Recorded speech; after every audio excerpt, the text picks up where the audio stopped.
Hello and welcome to video number 2, Product Vendor Checklist. We're going to talk about what you need and what decisions you need to make. So why gather it now? Make sure to jot all these down as you're going to need it when you set up the product. And it's better to know what you need and what kind of decisions you need to make beforehand so you don't stop, pause, and forget. My goal is to get your product onto JVZoo, but you have to do it yourself. So I've created this video course as easy as possible so that you're going to be able to do that.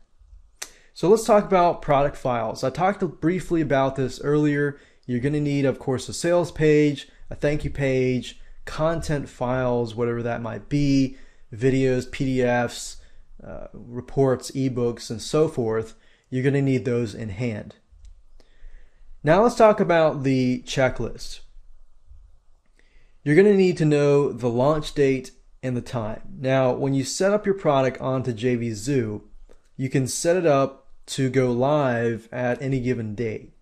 So if you have a launch date and launch time, make sure you specify this. Now, for example, if you're going to put your product into the marketplace and you want it to launch at a certain date and time, then this would actually be a good option for you.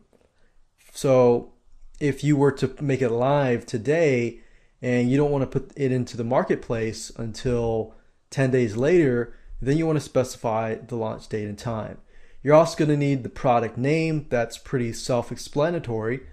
You're going to need to know the currency in your country that you want to be charging. You want to know the product price. If you're going to be using dime sales, then this product price will be the maximum price. So if you're going to do dime sales and the maximum that you wanted the product price to be was, let's say, $17, and you start the dime sale at $1, then every time somebody buys, it's going to up itself until it hits $17. So that would be the product price. And this is the same with recurring products, one-time products, and so forth.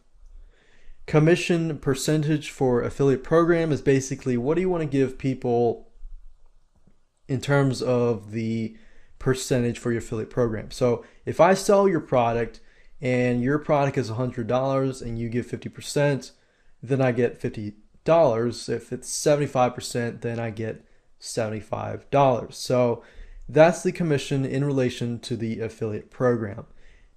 And obviously, if you don't have an affiliate program, then you won't need to specify this. But it would, in fact, not be very wise not to add an affiliate program.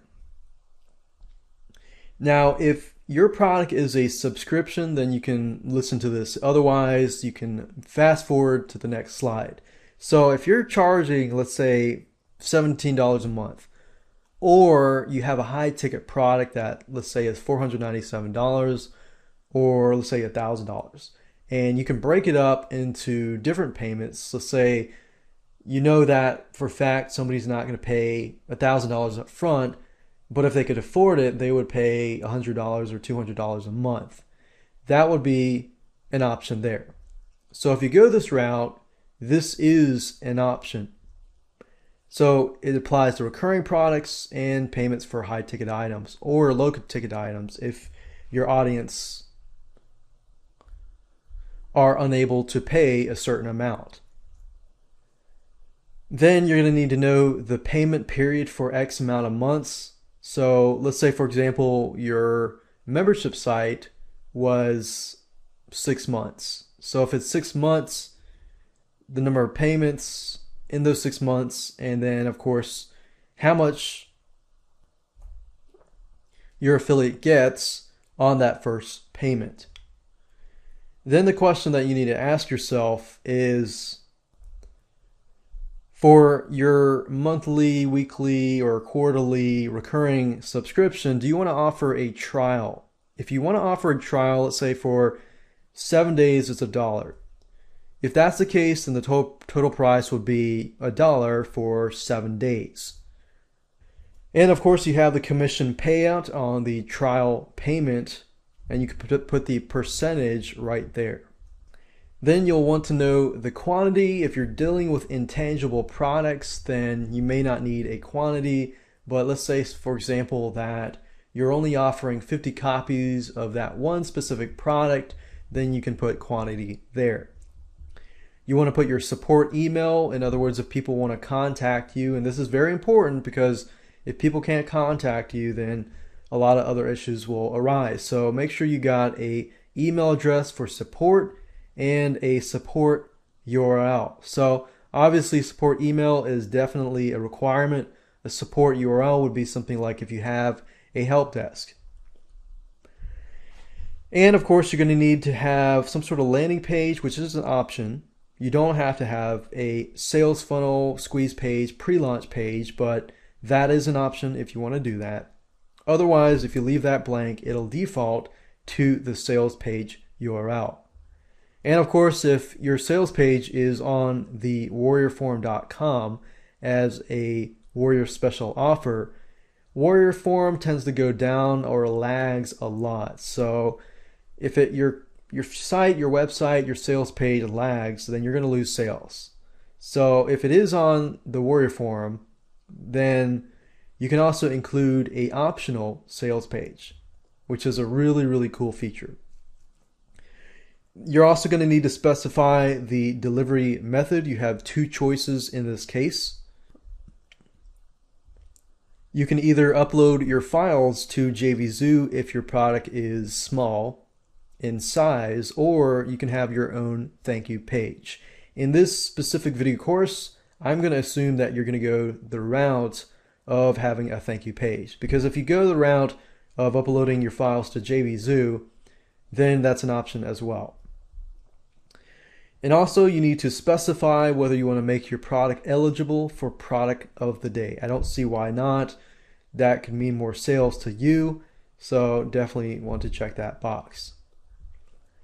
If you do want to make a dime sale, and of course if you don't, you can always fast forward to the next slide. But if you want to make a dime sale, which basically means that you start at a lower price and then every time somebody buys, it increases a certain amount until it hits a maximum price.